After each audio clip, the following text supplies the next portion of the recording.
Bienvenue au chemin de vie 3 sur la chaîne de Théa, thérapie holistique d'épanouissement et d'accomplissement pour cet horoscope onomantique du 16 avril 2022 jusqu'au 24 avril 2022.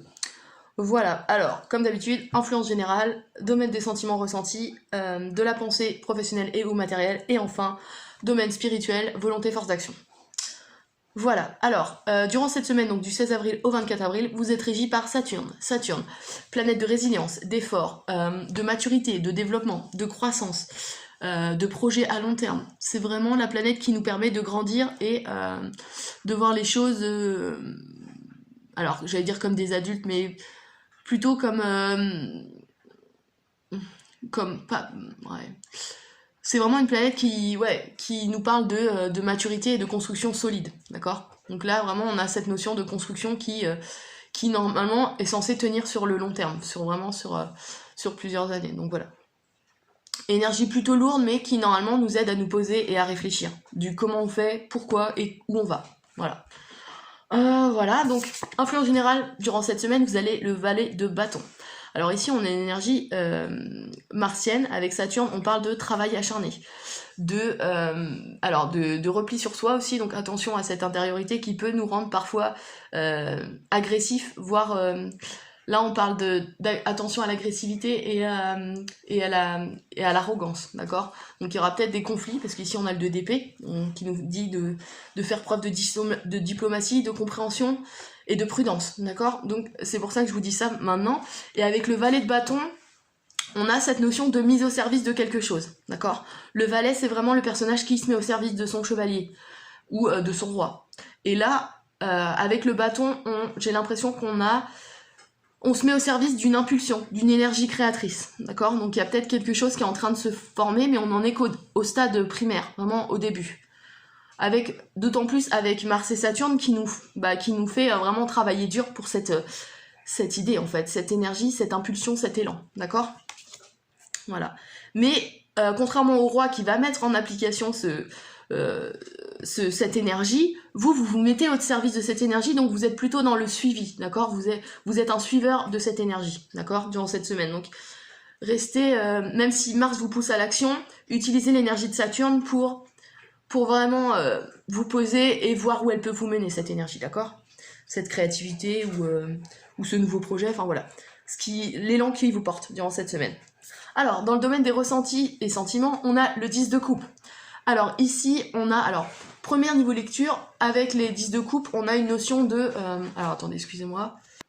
Désolée, c'était ma chaîne qui faisait beaucoup de bruit, donc j'attendais qu'elle descende du canapé. Alors, 10 de coupe, dans le domaine des ressentis et sentiments, premier niveau de lecture, donc dans le ressenti, on a le sentiment de passer à un chapitre nouveau. Que ce soit dans le domaine relationnel, affectif ou amical. Il y a un nouveau chapitre qui se présente, ici présent, d'accord ? Ensuite, ça c'est que le ressenti.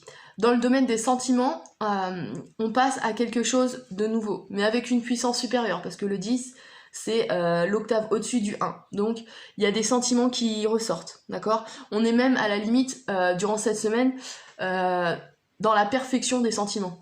On ressent les sentiments de façon paisible, sereine, et on a atteint le stade ultime de la relation... de la bonne relation, entre guillemets, d'accord? Alors, comme je vous l'ai dit, c'est dans le domaine des sentiments, donc ça peut être relationnel, enfin, plutôt affectif. Donc, dans l'affectif, on a l'amical, l'amoureux ou le familial même. Donc là, il y a une bonne semaine relationnelle. Enfin, en tout cas, c'est l'impression que j'ai. D'accord? Ensuite, dans le domaine de la pensée, dans le domaine professionnel et ou matériel, on a un cavalier. On a le cavalier de coupe. Alors, le cavalier de coupe nous parle de quelqu'un qui est en quête de quelque chose. Sachant qu'ici, on a une énergie jupitérienne, on parle d'intérêt pour les sciences humaines, de droit, de justice, de capacité aussi à gérer des responsabilités. Donc là, il y a une notion d'évolution. On passe du valet au cavalier, le cran supérieur, d'accord? Mais on est toujours, comme je vous l'ai dit, en recherche de quelque chose. Alors, soit cette coupe, c'est votre quête, donc vous êtes en recherche de quelque chose que vous aimez, ça c'est possible aussi. Vous êtes encore en quête de savoir ce que vous devez faire, et d'où l'énergie saturnienne qui peut vous aider justement durant cette semaine à poser les choses et à vous dire, bon, maintenant, où est-ce que je vais? Est-ce que là où je travaille actuellement, ou ce qui me fait gagner ma vie, parce qu'on est dans le domaine professionnel matériel, me plaît, d'accord? Soit vous êtes en quête de cette coupe, justement, de ce qui vous plaît, soit c'est cette coupe qui vous porte, d'accord? Et qui vous dit, ouais, ça, j'aime ça, et j'ai envie de continuer dans ce domaine-là, par exemple. D'accord? Donc on parle de responsabilité, on a une bonne réflexion aussi. Et comme je vous disais, juste attention à peut-être un trop grand repli sur vous-même qui peut amener, des frictions relationnelles, d'accord? Là, on parle beaucoup de sérieux, de repli sur soi, de travail acharné, et peut-être que si vous êtes dérangé durant ces réflexions professionnelles, ça peut vous rendre irritable ou agressif, avec l'énergie martienne dont je parlais au début, donc attention à ça.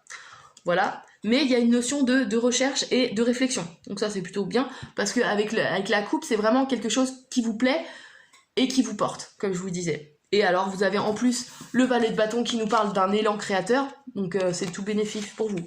Mais n'oubliez pas, vous avez l'énergie saturnienne, donc posez bien les choses et réfléchissez, c'est tout, d'accord? L'action n'est pas spécialement de mise, d'accord? Là, c'est vraiment vous êtes en recherche, d'accord? Réflexion. Ensuite, pour finir, donc dans le domaine de la volonté, force d'action et du spirituel, on a le 2 d'épée. Donc là, j'aurais tendance à vous dire, attention. Alors, premier niveau de lecture, le 2 d'épée dans le spirituel, c'est une dichotomie intérieure que vous avez du mal à faire coïncider, d'accord? Il y a des choses en vous qui sont peut-être contradictoires et qui vous empêchent d'avancer. Ça, c'est une des premières symboliques. Donc, Saturne vous aidera à y voir plus clair et à mettre carte sur table, d'accord? Avec vous-même. Ensuite, avec le domaine de la volonté force d'action, on a alors un gros warning qui vous dit attention à la diplomatie, d'accord? Là, il y a c'est sûr. Disons que ça a une symbolique pas de rupture, de dispute, d'accord? Il y a de l'argumentation dans l'air là. D'autant plus avec l'épée qui nous parle de l'esprit, donc il y a vraiment des discussions, alors pas parlementaires, mais des discussions qui se présentent et qui vont nécessiter des arguments. Alors attention à la manière dont vous amenez ces arguments, d'accord? Soyez diplomate et prudent, parce que le 2 en numérologie est ambivalent, d'accord? Une journée en 2 par exemple peut très bien commencer et mal finir, ou très mal commencer et bien finir, d'accord? Donc attention à la façon dont vous amenez les choses, d'accord? C'est vraiment l'argument, le petit bémol dont je vous dirais justement pour cette semaine, c'est de faire attention à ça, d'accord? Vous êtes replié sur vous, il faut... Alors, arriver à vous ouvrir et à ne pas se sentir dérangé par le monde extérieur, parce que là, je vois beaucoup de repli sur vous-même. Mais en même temps, il faut aussi...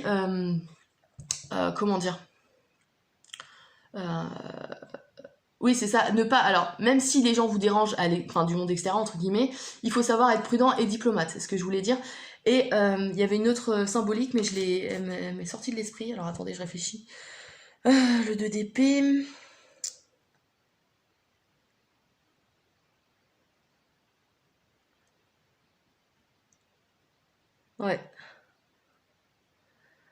Ouais, il y a une notion de compréhension aussi, voilà. Il faut faire preuve de compréhension et comme je vous le disais, de conciliation et de diplomatie, ouais. Mais, ouais. Parce que, en plus, d'autant plus que le 2 en numérologie, c'est le couple. Mais bon, ici, avec le 10 de couple, j'ai l'impression que ça va plutôt bien, donc attention à ça. Ou alors, vous rentrez en dispute pour que le 10 s'amorce, ça c'est possible aussi. Et dans le domaine professionnel, vous travaillez en équipe. C'est une impression que j'ai avec cette mise au service de quelque chose. Il y a peut-être un travail d'équipe qui doit être traité avec parcimonie, hein. Faites attention à ne pas provoquer de conflits. Voilà. C'est tout ce que je pourrais vous dire donc, pour cette semaine, donc du 16 avril au 24 avril. Qu'est-ce que je pourrais dire d'autre? Je réfléchis... Oui, alors ici... essayez d'observer le jeudi durant votre semaine. Le jeudi, c'est peut-être ici que il y aura plus de recherche et peut-être beaucoup de travail et qui pourrait vous agacer si d'autres gens viennent perturber cette réflexion. Voilà. Et puis c'est tout. Voilà, n'hésitez pas à liker, à partager et à vous abonner si c'est pas déjà fait. Voilà, si vous êtes intéressé par un accompagnement ou une analyse, n'hésitez pas à me contacter sur mon site internet www.ta-accompagnement.com. Et puis je vous dis à la semaine prochaine pour l'horoscope onomantique du 25 avril.